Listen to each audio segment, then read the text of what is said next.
Welcome back to the Penn State Tailgate. Judd Donahue, delighted to be joined by DJ Dozier, who's just finished a book signing.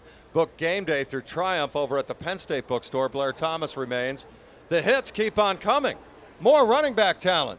So, DJ, welcome. Thanks for being with us. Thank you for having me. Two key members of the 1986 National Championship team. Can you guys put into perspective for me? That was like 21 years ago. That's, I know, flies, doesn't it? Time flies. I mean, that old saying. So we're living it now. DJ, you have an interesting perspective because you played as a freshman. They never said, Joe, you always waited to play at Penn State. Well, not so fast as you played as a freshman. Talk a little bit about how that came to be. Well, first of all, it was very fortunate. I was very fortunate to play at Penn State as a freshman. But really what happened was John Williams, who was the starting tailback at that point, got hurt. And in the second or third game of the season, the coach came to me and said, hey, you're going to have to play. And after that point, I had a pretty good game and eventually began to play more and more and end up the starter that year. It was a great time. Yeah, the one thing about the running back position, we usually come in with talent. And once you get an idea and learn the schemes, pick up blitzes, you have the ability to play early on. And that's the good thing about playing running back, is learning the schemes. And once you learn the schemes, that's what gives you that edge to go out there and play early. And I guess that's something that Fran Gannon saw in you, that you had the talent to run the ball. Once he knew that you understood the schemes, he felt comfortable putting you on the field. Would you say that would be a correct assumption of that position? Without a doubt, Blair. It's a great point. Obviously, you can't be on the field if you don't understand the entire scheme. And with Penn State's scheme, it was not that difficult, but yet was not too difficult to understand. But also, you did have to learn some things, had to learn some techniques and so forth. So once I got comfortable with that, then playing time was a matter of time. So that's a great point. Also, when you go back, players, the national championship game. Let's segue into that. Nobody thought you guys had a chance at all. It was a team of the century. You know how that goes. They were the flavor that year, Miami. And they arrived in fatigues and that sort of thing. Nobody thought you guys had any chance at all, and here you're running well against, at that point in time, as a heavy underdog. Well, everyone knows, and it's a historical situation that Penn State goes in as the underdog. No one gave us a chance. This was nothing new. But we as a team knew that we had the talent, we had the ability, and we belong in that game and expected to win. I mean, we spent a year waiting for that opportunity and took full advantage of it. Now, DJ, that year we had a lot of guys come back for their fifth year because we played for the national championship the year before, and a lot of guys on that team kind of stayed together and bonded as a family and decided that we were going to come back because we knew we were inches away from really winning the national championship. And I think it was a attribute and a accomplishment and a honor for you guys. That was your senior year, but some of those guys have come back for their fifth year to really show what kind of program we had to go and play for another national championship. And we were fortunate enough to make it, to the national championship again.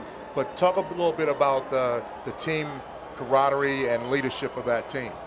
Well, there's no doubt that squad had a unification that was second to none. And, of course, here comes the guys. The team is coming through. Here they come, and everybody was waiting. Talk to me about what it's like to be in there, DJ. Well, that bus coming up for a game like this. Imagine being a fan. I mean, it's 100 times more potent and more intense inside that bus right now. These guys are, they're brewing, they're waiting. And they can't wait to get on the field and prove to the fans that they're here to play. Look at that atmosphere right there. I mean, they're expecting a record crowd here tonight. Blair, you never forget this trip, do you? No, not at all. Because right now it's almost like you're a warrior. You're ready to go into battle. You're coming up. You're ready to go into the stadium, into the big arena, as I call it, to do battle. You're going out there to perform in front of 100,000 fans. When we were here, it was 86,000, and we thought that was a lot. But now it seemed like everything is just magnified so many more times over that you truly get to go through and wave at your fans. And a lot of fans come up there to cheer you on, to get your mind right, to make sure you go in there and get a good warm-up so you can go up there and perform to the best of your abilities. We were talking to Kajana Carter in the last. He goes, you don't realize it because it goes so fast.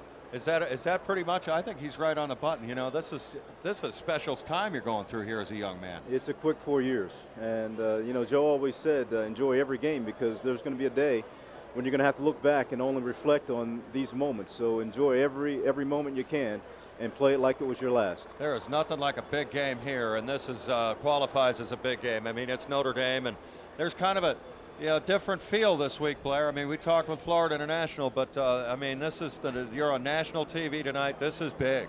Hey, you got to show up in the big games. I always say, if you want to do anything on Sunday, you got to show up on the big games while you're in college to perform to the best of your ability. You got the atmosphere around here. You have the facilities. So it's very important that you go out there and perform up to the best of your abilities. And this is what the guys been working for all summer long.